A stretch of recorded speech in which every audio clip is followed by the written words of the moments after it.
Hey everybody, this is Perch. I'm searching for food, is what I'm searching for. It's hopefully the last of the year of driving around and picking up some comics from storage lockers and other things, getting material put into one place, buying up some old stock. I've got a really healthy back issue collection now to sell, so hopefully that's pretty good. Got to pay somebody to come in and categorize it all and get it inputted into a database so I can sell it. Happy days are ahead, I guess, for somebody who's not me. Anyway, um, there's one thing about comics that I think comes up a lot, but it's not new. It's new in the sense that we get to do it online. We get to have more instant, feedback on it. Social media kind of amplifies a little bit, but it's not a new behavior. And it basically kind of fits into the realm of um, if you don't like this, you're dumb, or you're terrible. This is not a new behavior for comics, and that's the thing I want to stress in all this. Even if you go back to the '70s, to the '80s, to different eras in comic shops, I remember both as a young man, as a kid in a shop, first shop opening, everything else. There was stuff that was just, for lack of a better word, was socially acceptable to like, and stuff that wasn't. And you can almost like categorize the different customers, the different fans that would come in. You'd have some that would be super into the mainstream comics. They like the X-Men. Those are like the popular kids in high school. Everybody, that's a safe comic to enjoy. And then you have kind of an offshoot to that. You have your Batman club. That's kind of a more cerebral club than X-Men. It's more, that's the but still very popular. Maybe that's like the difference between the jocks and the rich kids. You have your Superman club, you have your X-Men club, and then you would have like the equivalent of the goth or grunge crowd. It's probably the goth crowd would be like super into Vertigo. That's coming out. They're like they're very much like Death is a character they like, and all the rest. And then you would have say like your '90s grunge crowd would be like your Image Comics Revolution. It's like, hey, I got my Spawn capes and chains, and I've got my flannel on and everything. You have just these different pods of customers and groups that would like comics, and generally all of those groups had disdain for each other. The Batman group thought the X-Men group were a bunch of dumb posers who didn't kind of stupid, just like what is popular doesn't have much depth to it. The Vertigo crowd's looking on at all these people as being corporate shills who are liking just mass-produced corporate comics. You have your Image people who are like, I just care about indie, man. Look, I bought all of my clothes. I bought all this flannel to look super. I bought these expensive Doc Martens. I'm part of that club. So you'd have just this kind of arrangement of people.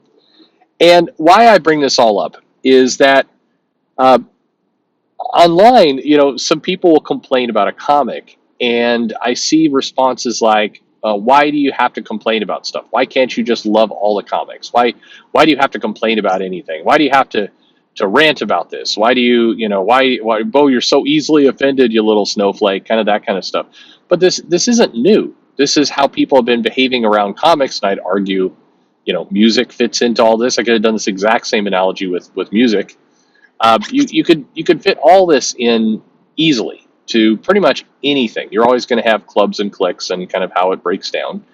And if you're a shop owner, if you're a retailer, you learn pretty quickly kind of to start to identify what appeals to what group, so that when new comics come out, you know where to pitch them. Like to say, hey, this, if I know you like this kind of stuff. You're an X-Men fan. You ought to try this out over here. And always, at least was my goal, and I've talked to a number of the retailers who kind of had the same view. Your goal was to try and get somebody who was all Marvel to start buying some DC, and vice versa. And the reason why you do this is purely protection. You want to be able to, in the event that Marvel starts to do things super stupid, you didn't want to lose the customer entirely. You wanted to start to filter them in a different direction. And the same thing with DC. You wanted to be able to diversification is a better way to put it. Diversification of what people were buying was a pretty big deal. That's what keeps you alive. That's what keeps the business rolling. That's what protects you from random nonsensical acts that could take money away, that was what you would do.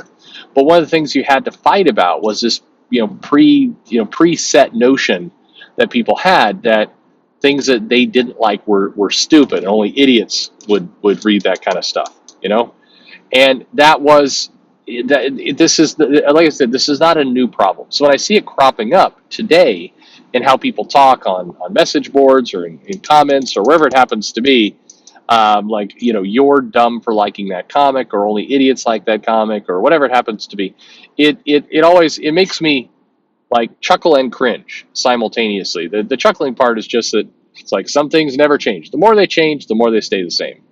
The cringy part is that you always kind of hope we've moved past all this, that people would just start liking what they like, and not be so invested in what other people don't like. And what the other curious part, and this one is, I think, I remember seeing a lot of this in comics early on, long before the internet, and I didn't see it in other mediums. I didn't see this in books. I didn't see it in movies, but it was very much in comics. Now I see it spreading everywhere. Definitely games, you see it there as well. Which is if you complain about something, there's somebody that has to, for lack of a better word, white knight to its defense. They have to come in and be like, "Hey, person complaining, how dare you complain about this stuff? Why do you even read it? Why do you even read this if you just hate it? Why are you even taking the time? Well, why?" And my thought is always like, "Why are you taking the time to complain about me then? Why?" Look, like goes both ways. Maybe it's I've used this a lot lately. It's like, hey, maybe my comment is not for you. Huh? How about that?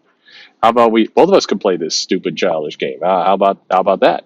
I find it. I can't. I don't have an easy answer for that. Like, why people feel so invested into wanting to, basically call somebody out for complaining. Like my normal human behavior when I see somebody complaining, when I see somebody like really really pissed at something, my general feeling is to avoid. That's where I go. Like, it's like if I believe that, somebody is just ranting away, and that, it's like, oh, I don't take the time to like point out, like, hey, you big snowflake, you shouldn't be worried, you should be bothered by this, why are you bothered by it, snowflake? Like, why would you invest that time and energy into doing that? What are you gaining from that? What do you think the person's going to read your comment and be like, oh my goodness, I've been living my life completely wrong. I didn't realize that I was getting worked up over things that have trivial value in life. And the proper thing to do is to enter a Zen like state where whenever something bothers me or I dislike it in some way, I just sit back and do nothing. I get that. I get to some extent. Sometimes people hear things I do on these videos and they're like, "Oh, so you took all the time to make a video of it." It's like, well, you haven't been around here long enough to realize that, half the time I'm doing this while I'm driving, and the actual production of these videos takes about 3 minutes. But yeah, I mean, I don't want to break that illusion, because I'm really hoping that everybody who's listening to my videos, you realize that each one is a handcrafted artisan gift of carefully constructed audio and video fused into one delicious package that, is made by our craft video producers to really inspire and enlighten your day. That's what I do with my channel. That's what every video is like. I don't know. I like need to consolidate all these comments into one video and then just always point people to that video. Like, hey, whatever. My point here is that maybe it can provide either exhaustion or comfort. It's up to you to know that a lot of the things that we complain about in comics, which includes people complaining about the comics themselves, has gone on for a long time. This isn't new behavior. It's not some shocking new thing that happened when Barack Obama or Donald Trump became president. This is not new. This was going on when you had Bush Sr. running around. You had probably with Reagan. I mean, I remember as a customer, going into comic shops when Reagan was president, because I'm old, and there'd be people bitching about the fact that She-Hulk was getting a comic. What's funny is, we kind of look back on John Byrne's She-Hulk as a as a a charming, cool thing. And I've got that omnibus, and I think it's all good stuff. Um, Actually, do I have that? I ordered that omnibus. Now I'm questioning if I have that omnibus or not. Anyway, the mystery deepens. At any rate, there it is again. I don't know if you guys realized it, but when that comic first came out, there were people just pissed and trashing it for why that comic had to exist in the first place. Like, oh, now they're giving She-Hulk a comic. This is them appealing to women, and it's like, no, that's true. That's how things went. Anyway, good news, bad news. People complained about comics for a long time. They'll continue to complain about them in the future. It's all the circle of life. Hakuna Matata. Like, subscribe, follow me on social media, all that kind of stuff. Thanks for listening.